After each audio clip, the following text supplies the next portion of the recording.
you say,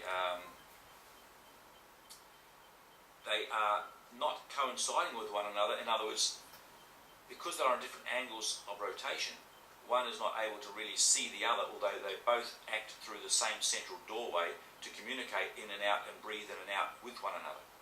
And so that's sort of how I sort of been picturing it and seeing it, and knowing that there's a multi-dimensional structure that breathes in and out.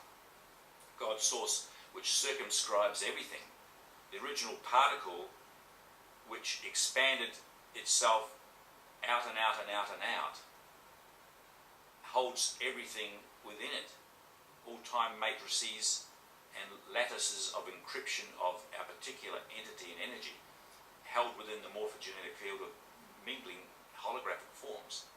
Everything is within the original form, but the original one is still at the center and communicating with itself at the outside through everything that's on the inside.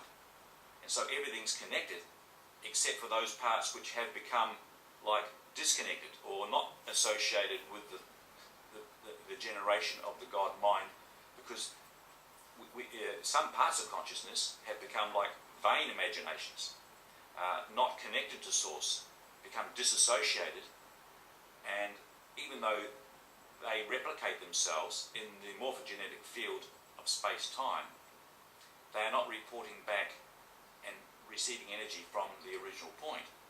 So you might say there would be structures of consciousness which are in a dying kind of a state of decay, not able to breathe in and out of the original God source perpetual motion generation, but are dependent on other living systems to draw their energy from, to sustain themselves from implosion. So they would normally just implode over a period of time after the residual energy was drained out of the matrices of their structure. They would eventually just degenerate and go back into a complete decay. And because these parts of consciousness might be other beings living in various space-time continuums, with high technology and high frequency thought, they're able to manipulate the structure and the substance of the atomic reality. They're able to alter the angular rotation of the spin of the atoms, the base pulse rhythm, able to extract certain matter constructs from within the atom, because as we said, I think I said it the last time I was on, an atom is not just what you see in a three-dimensional plane with an electron microscope or other technology. It's supported in a lattice work of a crystalline structure which goes right out to the outer parameters of the universal cosmic reality. It's supported from the outer realms of undifferentiated God source. The energy matrix supports every atom, right down to the core encryption of the atom. So, because the substance of the atom can be manipulated by mind, and our being is virtually atomic structure, we can have parts of our consciousness drawn away from our own process of perpetual renewal. In other words, we can be dragged into a matrice or a system which is virtually harnessing and harvesting energy particles from our own original substance. And that's why we would be in a state of decay also, why we're not able to transcend the limitations of this world, because we have some of the higher parts of our structure drawn off into other matrices to sustain the life that's sort of hooked up with us through genetics, through genetic coding and hybridization kind of technology and other frequency technologies which are used. We can be giving our focus to some of the predecessors of our race lines and species and planetary systems. We can be giving allegiance to fallen structures without really realizing that we're doing it. And so I suppose that's why we set our mind upon regeneration, that we would reconnect into the highest dimensions and past dimensionality, into the living matrix of God's source, so that we would be connected again, and every part of our structure would be connected again into the perpetual motion flows of the living particles of consciousness that would constitute our Christed being, our Christ body, which is a radiant body of light which cannot be beheld.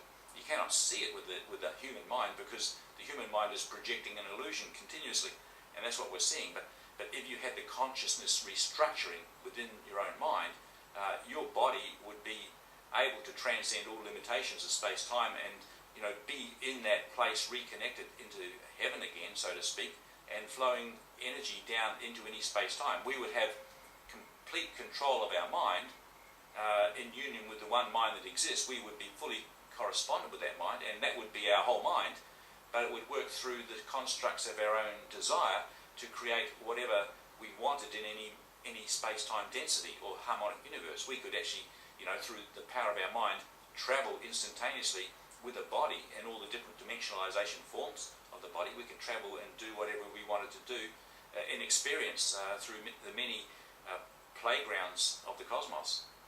And the many are doing that now. I mean, they've been doing it forever anyway. Not every part of consciousness has fallen into a state of disrepair that we experience here. So the regeneration of the atomic structure seems to me to be the paramount thought of my mind. It seems to me to be imperative that I learn how to reconstitute myself. And that if it's possible, which it is, because I know one who's proved it to himself. Jesus demonstrated it in a beautiful way, and many others as well. And I think it's amazing to think that the possibility of that is right here with us at this very instant, and we can bring a divine realignment in the structure of our consciousness. And that led me to understand that there is a structure within the anatomy of our body form. Even though the body is a degenerate thing, we can regenerate it and transform through the renewal of the mind and the realignment of the structure of the mind. Connecting back into God Source, we can bring the God Source energy back down through the corridors of time and regenerate those lost parts of ourselves and know ourselves the way that we're known of God. And we can do it through knowing the structure. And so, if, for example, I was talking about a morphogenetic field, and it's a multi-dimensional morphogenetic field. It's not just like one matrix that holds one frequency band of information. Of the 144 letters in the alphabet, I mean, the alphabet's got 26 letters, but if you were to use the original creation language, you'd have 144 letters, and each letter would have an energetic encryption and a cosmic pattern of thought that would open and close gateways in the multi-dimensional form. And the 144 elements on the periodic table, I mean, at the moment they only see, 103, and there's some others come in and out of state at different levels of particle collision and things that they're trying to manipulate. But if we were to realise that the higher dimensional mind, as it goes up from this density, harmonic universe 1 to 2, as we go up to the next harmonic universe, we're actually using an incorporation of different elemental structure and blending of elemental families. And so you get a far greater computation speed in the mind, because the elements are more, communicative. There's a bigger union within the elemental structure of the morphogenetic field. And so as you go up into dimensional form, you find that there are, say, at harmonic universe 4, which is pre-matter liquid light, you have 144 subharmonic frequency bands operating in the 12 dimensions of the 4 harmonic universes.